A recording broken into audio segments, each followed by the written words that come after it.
Hello दोस्तों, आप सभी का स्वागत है। आज की हमारी कहानी है आसियाना आस्की का भाग 16। आदित्य ने अनामिका का हाथ छोड़ दिया और मुस्कुराने लगा। अनामिका चली गई। आदित्य भी वहां से निकलकर अपने कमरे में आ गया और वापस सो गया। अनामिका नीचे आई तो अपने नाश्ते की टेबल पर उसका इंतजार कर रही थी।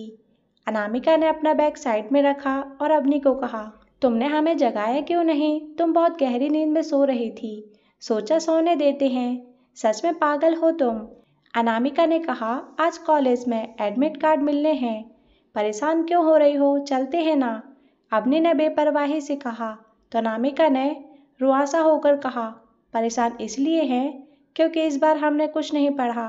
अनामिका, डोंट वरी, एग्जाम अगले हफ्ते से हैं, तब तक मिलकर रट्टा मार लेंगे हम लोग। अच्छा अनामिका सुनो, कल अपने घर गई थी ना, तुम्हें कुछ पता चला? अवनी की बात सुनकर अनामिका खाते खाते रुक गई और कहा, हाँ पता चला। क्या?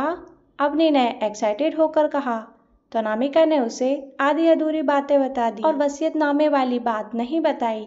अनामिका नहीं चाहती थी कि अवनी को इस बारे में कुछ पता चले और वह उससे और सवाल करे। अनामिका की बातें सुनकर अवनी ने कहा, क्या तुमने अपने पापा की तस्वीर देखी?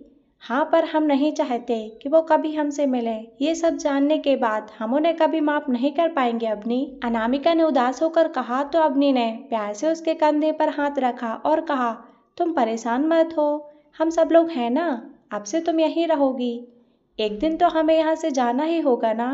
क्या तुम हमेशा हमेशा के लिए इस घर में नहीं रह सकती? अवनी ने बच्चों की तरह सवाल किया। कैसे? मेरी भाभी बन जाओ ना। धत कुछ भी, कहती हुए अनामिका वहां से उठकर चली गई। लेकिन अवनी का कहा गया भाभी शब्द उसके मन को गुदगुदा गया। अवनी ने नाश्ता किया और फिर अनामिका को लेकर कॉलेज के लिए निकल गई। आदित्य देर तक अपने कमरे में सोया हुआ था। दोपहर में नहाने के बाद वह उठकर नीचे आया तो राधा ने उसे खाना खाने के लिए बुलाया। आदित्य आकर डाइनिंग के पास बैठ गया। राधा ने उसके लिए खाना लगाया और आकर उसके पास ही बैठ गई। आदित्य ने एक निवाला तोड़कर राधा की ओर बढ़ाकर कहा, आपकी आदत नहीं जाएगी ना माँ? राधा ने मुस्कुराते हुए खाया और कहा, कल रात ही चले आए तुम लोग, सुबह आराम से आते। आदित्य ने कहा, अनामिका के लिए आना पड़ा माँ। वहाँ सब ठीक तो है ना बेटा? वो अचानक से अपने घर क्यों जाना चाहती थी? राधा ने आदित्य के कंधे पर हाथ रखते हुए कहा। आदित्य कहने लगा, कुछ सही नहीं है माँ। अनामिका का अतीत बहुत बुरा है। इस वक्त हमें उस सबके साथ और प्यार की बहुत ज़रूरत है माँ। इतनी प्यारी बच्ची के नसीब में ही इतनी परेशानियाँ क्यों हैं? राधा कहते कहते उदास हो गई। जो अच्छे होते हैं ऊपर वाला उन्हीं के इम्तिहान लेता है। तुम कब जा रहे हो? राधा ने सवाल किया। परसों सुबह निकल जाऊंगा माँ। राधा ने कहा, तुमसे एक बात पूछूं? अनामिका पसंद है तुम्हें? आदित्य खामोशी से राधा की ओर देखने लगा तो राधा ने कहा, देख बेटा, तू भी जानता है मोना के साथ जो कुछ हुआ वो एक भूल थी। उसके साथ तू कभी कुछ नहीं रहेगा। अनामिका अच्छी लड़की है, सबका कितना ख्याल भी रखती है। वो इस घर में आएगी तो उसे भी एक परिवार मिल जाएगा और हमें एक अच्छी बहू। आदित्य ने कुछ नहीं कहा, बस खामोशी से बैठा रहा तो राधा ने आगे कहा, मुझे कोई जल्दी नहीं है आदित्य, तुम आराम से जवाब दे सकते हो। मैं तुम्हारे आगे की जिंदगी मोना के साथ बर्बाद होते नहीं देख सकती बेटा। मोना अच्छी लड़की है पर वो तुम्हारे लिए सही नहीं है। कोई ऐसी लड़की जो मेरे जाने के बाद तुम्हें समझ सके, तुम्हें संभाल सके, वो सिर्फ अनामिका ही है। सोमित जी से मेरी बात हो गई है, तुम उन्हीं के पास रुकना और हाँ, थोड़ा एडजस्ट कर लेना। खुद को वहाँ ज़्यादा नखरे मत करना। राधा ने समझाते हुए कहा, ठीक है माँ, वैसे भी जीजू अच्छे दोस्त हैं मेरे, मैं एडजस्ट कर लूँगा। आप बस मेरी पैकिंग कर दीजिए, आज शाम को कर दूंगी, राधा ने कहा और किचन की ओर चली गई। आदित्य भी घर से निकल गया, उसे शुभ से जो मिलना था। आदित्य शुभ के घर आया। शुभ अपने कमरे में बैठा कोई फिल्म देख रहा था। आदित्य आया और कहा, अच्छा तो यहाँ हो रही है जाने की तैयारी? मैं कहीं नहीं जा रहा। शुभ ने लैपटॉप बंद करते हुए कहा, क्यों, तबीयत तो ठीक है ना तुम्हारी? इतनी जल्दी प्लान चेंज कर दिया? आदित्य आकर उसके सामने पड़े बिन बैग पर बैठ गया। शुभ ने कहा, हाँ बिल्कुल ठीक है, मैंने LLB करने का फैसला छोड़ दिया। पापा चाहते हैं मैं उनका ऑफिस संभालूं और आई थिंक वो पढ़ाई से ज़्यादा अच्छा है। सर बचाना नहीं पड़ेगा। और हमारे सपने का क्या? आदित्य ने हैरानी से पूछा। तो शुभ ने कहा, कौन सा सपना? वो तो मैं बस तुम्हें कंपनी देने के लिए तेरे साथ अपने 2 साल वेस्ट कर रहा था। वाह बेटा जी, इतना बड़ा एहसान, आदित्य ने ताना मारते हुए कहा। देख यार, तू जानता है वर्षा, अरे मेरी गर्लफ्रेंड, उसे छोड़कर जाने का बिल्कुल मन नहीं है और पापा भी चाहते हैं मैं इधर ही सेटल हो जाऊं, इसमें गलत क्या है? वैसे भी अगर मैंने वकालत की ना तो सबसे बुरा वकील साबित हो जाऊंगा। अच्छा ठीक है, मैं परसों निकल रहा हूँ दिल्ली के लिए। तू भी खामखा जा रहा है, अंकल का इतना बड़ा बिजनेस है, उसी में ट्राई क्यों नहीं करता? तो आदित्य बोल पड़ा, मेरे सपने कुछ और हैं। एक दिन ये पूरा शहर मुझे जानेगा, वो तो अब भी जानता है। अच्छा सुन, तूने उसे बताया कि तू उसे पसंद करता है? शुभ ने आदित्य के चेहरे के भावों को पढ़ने की कोशिश करते हुए कहा। किसे? आदित्य का ध्यान अभी भी उसके फोन में था। अरे वही, तुम्हारी वो अनामिका। आदित्य ने घूरते हुए शुभ को देखा और कहा, तुम पिट जाओगे, बता रहा हूं मैं। हाँ तो पीट लो, पर उससे सच थोड़े बदल जाएगा। तुम्हारा चेहरा बता रहा है बाबू, तुम्हारे लिए दिल में उसके लिए बहुत कुछ है। आदित्य थोड़ा नरम पड़ गया और कहने लगा, हाँ पसंद करता हूँ उसे, तो फिर कहता क्यों नहीं? अभी उसे ये सब कहने का सही वक्त नहीं है यार। पहले कुछ बन जाऊं उसके लायक, उसके बाद। और तब तक उसे कोई और उड़ा ले गया तो जान ले लूंगा उसकी। वो सिर्फ मेरी है, वो कहीं नहीं जाएगी, मेरे साथ रहेगी। कहती हुए आदित्य के चेहरे पर गुस्से के भाव उभर आए। शुभ ने देखा तो मन ही मन मुस्कुरा उठा और कहा, मतलब इश्क हो गया है? इश्क कह लो या उस पर मेरा हक कह लो, अनामिका सिर्फ आदित्य की ही रहेगी। शुभ को बहुत खुशी हो रही थी ये जानकर कि अब उस अकड़ू मोना से आदित्य का पीछा छूट जाएगा और उसकी जिंदगी में कोई सही लड़की आ जाएगी। वह उठा और आदित्य के गले लगते हुए कहा, आज से वो भाभी हुई हमारी, तुम आराम से जाओ दिल्ली, उनका ख्याल रखने के लिए मैं हूं ना। अरे तुझ पे तो बहुत गुस्सा आ रहा है, क्या लास्ट मोमेंट पर प्लान कैंसिल किया ना तूने? आदित्य ने उसको साइड करके कहा, तुम सक्सेस हो जाओ, लगेगा मैं हुआ हूँ। शुभ ने आदित्य को मनाते हुए कहा, चल अब मक्खन मत लगा, रुक अभी तेरा मूड ठीक करता हूँ। कहते हुए शुभ ने बेड के पास गया और छुपाई हुई सिगरेट निकाल लाया। शुभ ने सिगरेट जलाई और एक कस लगाकर आदित्य की ओर बढ़ा दी। आदित्य ने भी एक कस लगाया और सिगरेट शुभ की ओर बढ़ाकर कहा, दिल्ली जाकर नहीं पीऊंगा यार। क्यों? अरे तनु दी है ना वहाँ, उनके सामने कोई झूठ नहीं बोल सकता। कोई ना, मैं आधी आधी बचा कर रखूंगा तेरे लिए, तू भी पीना कम कर दे, मर जाएगा एक दिन। आदित्य ने कहा और सिगरेट का आखिरी कस लगाकर उसे खिड़की से बाहर फेंक दिया। शुभ ने रूम फ्रेशनर छिड़का और बेड पर बैठते हुए कहा, भाई तुझे स्टेशन छोड़ने मैं जाऊंगा। हाँ चलना, परसों सुबह है। अभी मैं निकलता हूँ, मुझे कुछ काम है। आदित्य ने कहा तो शुभ ने उसके गले लगकर कहा, मिस करूंगा तुझे। मैं भी। कहकर आदित्य ने उसे कसकर गले लगाया और चला गया। अनामिका और अवनी कॉलेज से घर आ चुकी थी। दोनों ने खाना खाया और ऊपर कमरे में चली आई। अनामिका और अवनी को एडमिट कार्ड मिल चुका था। अवनी एग्जाम्स को लेकर जितना रिलैक्स थी, अनामिका उतनी ही परेशान थी। उसके पास ढेर सारे नोट्स थे। अनामिका ने पढ़ना शुरू ही किया था, तभी राधा ने उसे आवाज लगाई। अनामिका नीचे चली आई तो राधा ने कहा, तुम कुछ काम कर रही हो क्या अनामिका? नहीं आंटी, बताइए। बेटा परसों आदित्य दिल्ली जा रहा है, उसके साथ सामान भेजना है, कुछ लड्डू और मठरी वगैरह, वो बनाने में मेरी मदद कर दो। राधा ने बड़े प्यार से कहा। अनामिका मना नहीं कर पाई और कहा, हाँ आंटी बिल्कुल, ये भी कोई पूछने वाली बात है भला, चलिए। दोनों किचन में आकर लड्डू बनाने लगी। किचन में काम करते करते कब शाम हो गई पता ही नहीं चला। तभी आदित्य आ पहुंचा। उसने अनामिका को राधा के साथ बिजी देखा तो इशारे से उसे हाथ की घड़ी दिखाई। अनामिका को याद आया उसे आदित्य के साथ बाहर जाना था। उसने जैसे उठने की कोशिश की तो राधा ने कहा, अनामिका ये सभी लड्डू जरा इस डिब्बे में पैक कर दो। जी, अनामिका ने कहा और फिर आदित्य को देखकर हाथ से 5 मिनट का इशारा किया। आदित्य वहां से चला गया। अनामिका जल्दी से काम निपटाकर बाहर आई। जैसे वह आदित्य के पास जाने लगी, दादी ने कहा, अनामिका जरा यहाँ आना बिटिया। जी दादी, कहती हुए अनामिका उनकी ओर जाने लगी तो आदित्य उसके सामने आया और झुंझलाकर हाथों से देरी होने का इशारा किया। बस 2 मिनट, कहती हुए अनामिका मंदिर में बैठी दादी के पास चली गई। आदित्य पांव पटक कर रह गया। अनामिका दादी के पास आई। उनका काम करते करते 10 मिनट लग गए। फाइनली अनामिका फ्री होकर जैसे ही जाने लगी, अपने कमरे से बाहर आते दादू ने कहा, अरे अनामिका, मेरा चश्मा देखा तुमने कहीं? मुझे मिल नहीं रहा।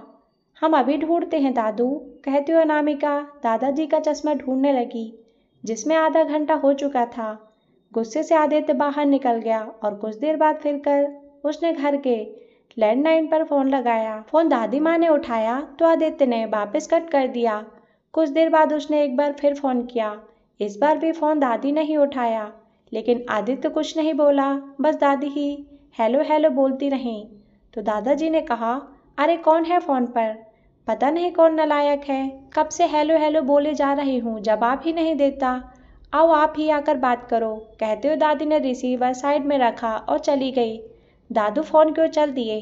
अनामिका की नज़र खिड़की के बाहर खड़े आदित्य पर गई, जो कि उसे फोन के लिए इशारा कर रहा था। अनामिका दादू के पास आई और कहा, दादू आप चश्मा ढूंढिए, हम देखते हैं। ठीक है। अनामिका ने आकर रिसीवर उठाया तो उधर से आदित्य ने कहा, सुनो अनामिका, सब काम छोड़कर अभी के अभी बाहर आओ। लेकिन दादू का चश्मा, अनामिका ने बोलना चाहा तो आदित्य ने कहा, दादू का चश्मा दादू खुद ढूंढ लेंगे, तुमने सबका ठेका नहीं ले रखा, तुम बाहर आओ, मुझे देर हो रही है। लेकिन अनामिका ने फिर कहना चाहा, लेकिन कुछ नहीं, अभी आओ इसी वक्त, कहकर आदित्य ने फोन कट कर दिया। बेचारी अनामिका क्या करे, जैसे ही जाने को हुई दादू ने कहा, अनामिका नहीं मिल रहा है चश्मा। अनामिका उनके पास आई और कहा, दादू आप शांति से बैठकर सोचिए, आखिरी बार कहाँ रखा था? हाँ ये सही है, कहते हुए दादू सोफे पर बैठकर सोचने लगे और अनामिका फिर से उनका चश्मा ढूंढने लगी। जब अनामिका बाहर नहीं आई तो आदित्य ही अंदर चला आया और यहाँ वहाँ चक्कर काटने लगा। उसका गुस्सा और खुन्नस अनामिका को साफ नजर आ रहा था। आदित्य को देखकर दादू ने कहा, ये तो यहाँ से वहाँ क्यों घूम रहा है, कुछ चाहिए? गाना गाने का मन कर रहा है, आदित्य ने झुंझलाकर कहा। हाँ तो गाओ ना, हम भी तो सुने, दादू ने आदित्य का मजाक उड़ाते हुए कहा। आदित्य ने अनामिका को घूर कर देखा और गाने लगा, आजा शाम होने आई, मौसम ने ली अंगड़ाई, तो किस बात की है लड़ाई। आदित्य रुक गया तो किचन से आती राधा ने कहा, तू चल ये आई, जाना तू चल ये आई। आदित्य ने शर्माकर गर्दन घुमा ली। अनामिका भी उनके नजरें चुराकर अपने काम में लग गई। राधा दादू के पास आई और उनके कुर्ते में टंगे चश्मे को निकालकर उनकी ओर बढ़ाते हुए कहा, ये रहा आपका चश्मा और इसके चक्कर में आप बच्चों को परेशान कर रहे हैं। अनामिका तुम जाओ। अनामिका चली गई और उसके पीछे पीछे आदित्य भी। दादाजी खिसियाते हुए वहां से निकल गए। अनामिका बाहर खड़ी आदित्य का आने का इंतजार कर रही थी, साथ ही डर भी रही थी कि उसे आदित्य के गुस्से का सामना करना पड़ेगा। आदित्य जैसे ही आया, अनामिका ने उसके सामने अपने कान पकड़ लिए और कहा, सॉरी, वो दादू के चश्मे की वजह से लेट हो गई। तुम्हें क्या लगता है तुम ये मासूम सा फेस बनाओगी और मैं पिघल जाऊंगा? बिल्कुल नहीं मिस अनामिका राजपूत, मेरा बहुत टाइम वेस्ट किया है तुमने। सॉरी तो कह रहे हैं, हाँ तो एहसान कर रही हो, कब से इंतजार कर रहा हूँ, लेकिन तुम हो कि बस सबकी हमदर्द बनी हुई हो। सब अपना अपना काम खुद कर लेंगे, तुम्हें क्या जरूरत है सबका काम करने की? तुम सिर्फ मेरा ख्याल रखो ना, जल्दबाजी में आदित्य बोल गया। आदित्य का गुस्सा देखकर अनामिका ने भी गुस्से से कहा, क्यों रखे हम आपका ख्याल? क्योंकि मैं कह रहा हूँ। तो आदित्य ने अनामिका की आंखों में देखते हुए हक जताते हुए बोल दिया, हाँ तो हम आपके नौकर नहीं हैं जो आपके हर बातें सुनेंगे। अनामिका के ऐसा कहने से आदित्य को और ज्यादा गुस्सा आ गया तो उसने कहा, जाओ यहाँ से। क्या? मैंने कहा जाओ यहाँ से, आदित्य ने तेज आवाज में कहा। अनामिका की आंखों में आंसू भर आए, जिन्हें उसने आंखों में ही रोक लिया और चली गई।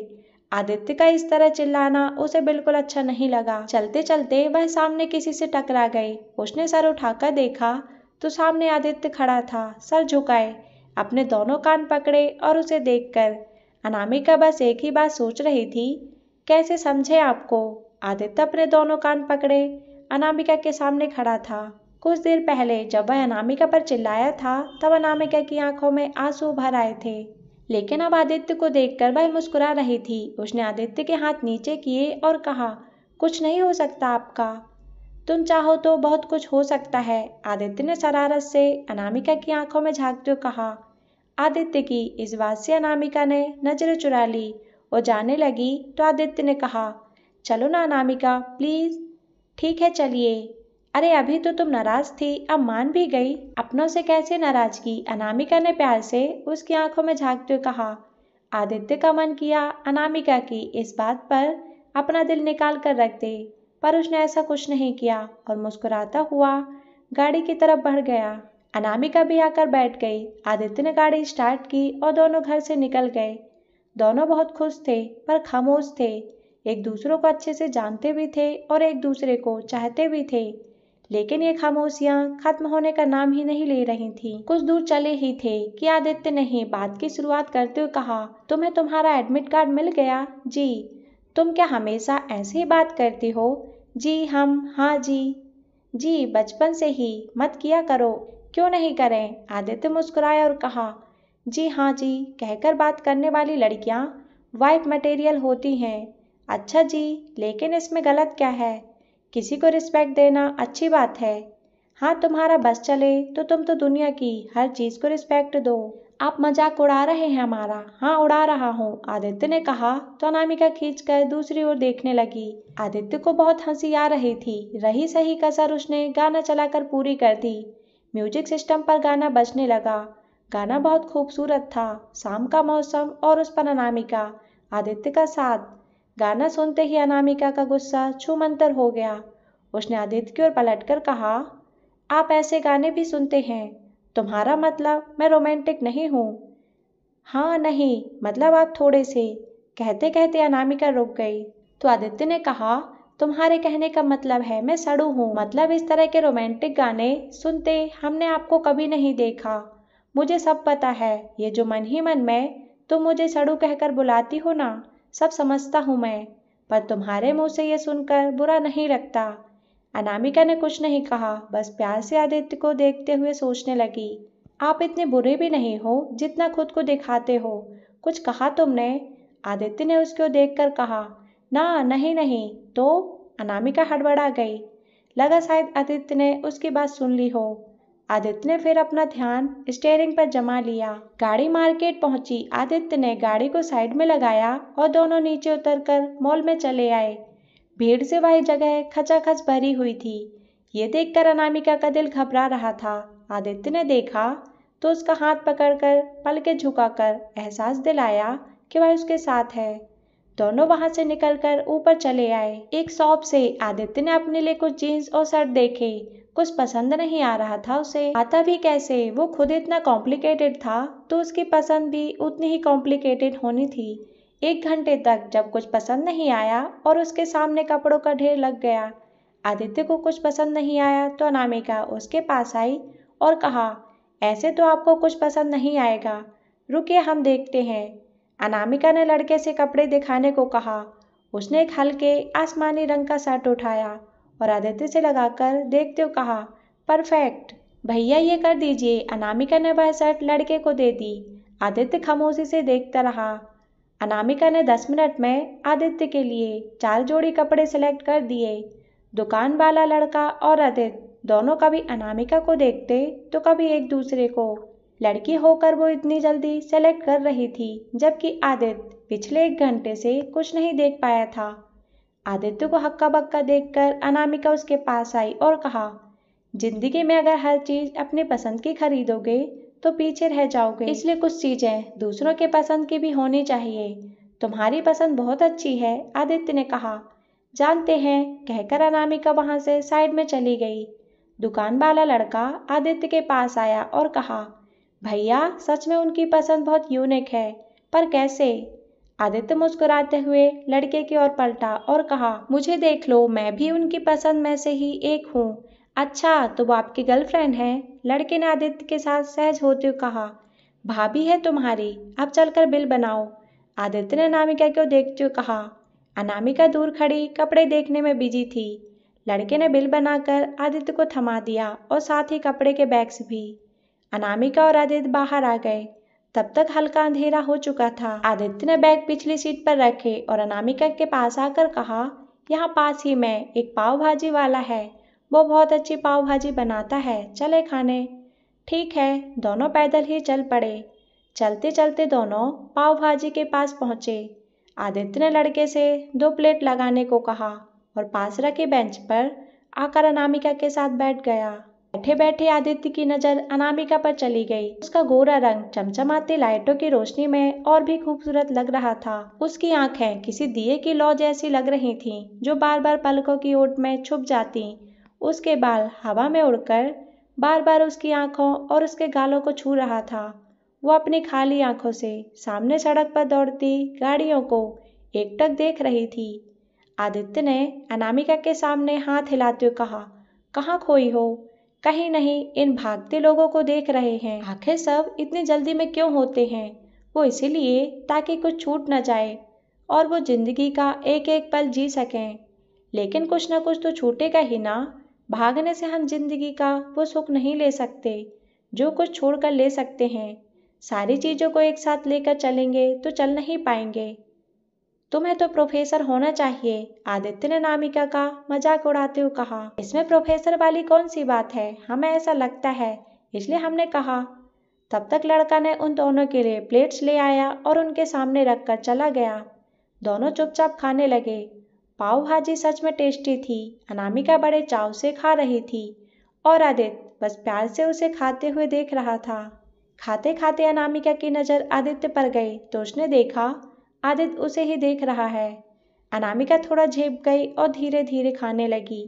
उसके इस हरकत पर आदित्य मुस्कुराए बिना नहीं रह सका।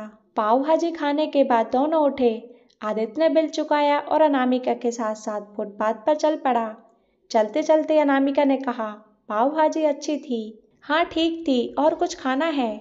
नहीं, तो आदित्य ने कहा, अच्छा तुमसे एक बात पूछूं? जी, तुम्हें कैसा लड़का चाहिए? मतलब शादी के लिए तुम्हें कैसा लड़का चाहिए? हमें? हाँ तुम्हें ही। अब मैं तो लड़के से शादी कर नहीं पाऊंगा ना। Very funny. हमें ऐसा लड़का चाहिए जो शांत रहने वाला हो, जिन्हें गुस्सा ना आए, जो सब्र करना जानता हो, स्मोकिंग ड्रिंकिंग ना करते हो, रिश्तों की इज्जत करना जानते हो, स्मार्ट ना हो तब भी चलेगा, बस वो दिल के अच्छे हो। फिर तो मेरा कुछ नहीं हो सकता। एक ही तो क्वालिटी थी, वो भी नहीं चाहिए इसको। आदित्य ने मन ही मन में बड़बड़ाते हुए कहा। कुछ कहा आपने? अनामिका ने आदित्य की ओर बड़बड़ाते हुए देखकर पूछा। नहीं, अच्छी लिस्ट बनाई है तुमने। हाँ। दोनों चलते हुए गाड़ी के पास आए और बैठ गए। आदित्य ने गाड़ी निकाली और दोनों वहां से निकल गए। एक शॉप के सामने आकर उसने गाड़ी रोकी और अनामिका से वहां गाड़ी में बैठने को कहा। अनामिका वहीं रुक गई और गाड़ी में रखी किताब पढ़ने लगी। आदित्य शॉप में गया और कुछ सामान लेने लगा। अनामिका किताब पढ़ते हुए बोर होने लगी तो उसने किताब वापस डैशबोर्ड पर रख दी। वह गाड़ी से उतरी और बाहर टहलने लगी। अंधेरा काफी हो चुका था। उसने हाथ पर बंधी घड़ी में देखा जो कि रात के 8 बजा रही थी। अनामिका ने पीठ गाड़ी से लगा ली और सामने दुकान में खड़े आदित्य को देखने लगी। बस 2 रातें और उसके बाद वह आदित्य को नहीं देख पाएगी। अनामिका के होठों पर मुस्कुराहट तैर गई और आंखों में ख्वाब दस्तक देने लगे। आदित्य इस खबर से बेखबर सामान लेने में बिजी था। ठंडी हवाएं चल रही थीं, जिससे अनामिका को अब ठंड का एहसास होने लगा था। उसने दोनों हाथों को आपस में समेट लिया और वहीं खड़ी रही। कुछ देर बाद आदित्य आया। अनामिका को बाहर देखकर उसने अपना जैकेट निकाला और उसको बढ़ाकर कहा, मैंने मना किया था ना बाहर निकलने से, कितनी ठंडी है यहाँ। अरे हम ठीक हैं, बल्कि हमें तो अच्छा लग रहा है। अभी अच्छा लग रहा है, बाद में बीमार हो जाओगी। पहनो इसे। अभी मैं हूँ इसलिए पूछ रहा हूँ, एक बार दिल्ली चला गया ना तो कोई नहीं पूछेगा। अनामिका ये सुनकर उदास हो गई तो आदित्य ने पूछा, क्या हुआ? दिल्ली जाना जरूरी है? अनामिका इस वक्त अपने मन के जज्बातों को काबू नहीं कर पाई। आदित्य थोड़ा अनामिका के करीब आया और कहा, नहीं जरूरी नहीं है, लेकिन जिस तरह के सपने मैं देख रहा हूँ वो यहाँ पूरे नहीं हो सकते अनामिका। आपके सपने जरूर पूरे होंगे, हम प्रार्थना करेंगे आपको वो सब मिले जो आप चाहते हैं। कहकर अनामिका मुस्कुराती, जो मुझे चाहिए वो तो मेरे सामने ही है। आदित्य ने मन ही मन अनामिका को देखते हुए कहा। दोनों एक दूसरे की आंखों में देखते रहे। कुछ देर बाद पास से गुजरती गाड़ी के हॉर्न से दोनों का ध्यान टूटा तो आदित्य वहां से हट गया और जाकर ड्राइवर सीट पर बैठ गया। अनामिका भी चुपचाप आकर बैठ गई। आदित्य ने गाड़ी स्टार्ट की और दोनों घर के लिए निकल गए। रास्ते भर अनामिका खामोशी से आदित्य को देखती रही। वक्त कितनी जल्दी गुजर गया था, यह अनामिका से बेहतर कोई नहीं जान सकता। आदित्य के लिए उसने मन में प्यार के अंकुर कब के फूट चुके थे, बस अब तो उनका पनपना बाकी था। आदित्य के साथ पल उसके सबसे खूबसूरत पलों में से था। दोनों में एक चीज एक जैसी थी और वो थी उनकी चुप्पी। दोनों ही बहुत कम बातें किया करते थे। आदित्य ने देखा तब से दोनों खामोश हैं, तो उसने गाना चला दिया। कहने को तो वो सिर्फ गाना था, पर जाते जाते आदित्य अनामिका को अपने प्यार का एहसास दिला रहा था। खुलकर अभी कुछ कह नहीं सकता था, इसलिए गानों का सहारा लिया। अनामिका ने नजरें घुमा ली और खिड़की के बाहर देखने लगी। ये गाना सुनते हुए आदित्य को देखने की हिम्मत उसमें नहीं थी। दोनों घर पहुंचे तब तक रात के 9 बज चुके थे। आदित्य ने गाड़ी पार्किंग में लगाई और सामान लेकर अनामिका के साथ अंदर चला आया। राकेश खाना खाकर अपने कमरे में जा चुके थे। दादा दादी भी टहलने निकल गए। सोफे पर बैठा आकाश लैपटॉप में कुछ काम कर रहा था। अनामिका और आदित्य को साथ देखकर वह मुस्कुराया और कहा, इतनी रात में कहाँ से आ रहे हो दोनों? मार्केट गया था, परसों सुबह दिल्ली के लिए निकलना है, तो कुछ शॉपिंग करनी थी। अनामिका वहां से चली गई तो आकाश ने आदित्य को अपने पास बुलाया और धीरे से कहा, कब से चल रहा है ये सब? क्या कब से चल रहा है? आदित्य ने अनजान बनते हुए कहा और आकाश के बगल में सोफे पर आ बैठा। मुझे सब दिख रहा है बेटा, जो नज़दीकियां बढ़ रही हैं तुम्हारी हमारी दोस्ती के साथ। मामला कुछ ठीक नहीं लग रहा। आदित्य ने चिढ़ते हुए कहा, आप अपनी वाली पर ध्यान दो ना। उस पर तो है ही, मैं सोच रहा था क्यों न तुम हाँ कर दो, तो एक ही मंडप में दोनों की शादी हो जाए। पापा के पैसे भी बच जाएंगे। बड़ी फिक्र हो रही है आपको पापा के पैसों की। भाभी बचत करना सिखा रही है क्या? आदित्य ने आकाश की टांग खींचते हुए कहा।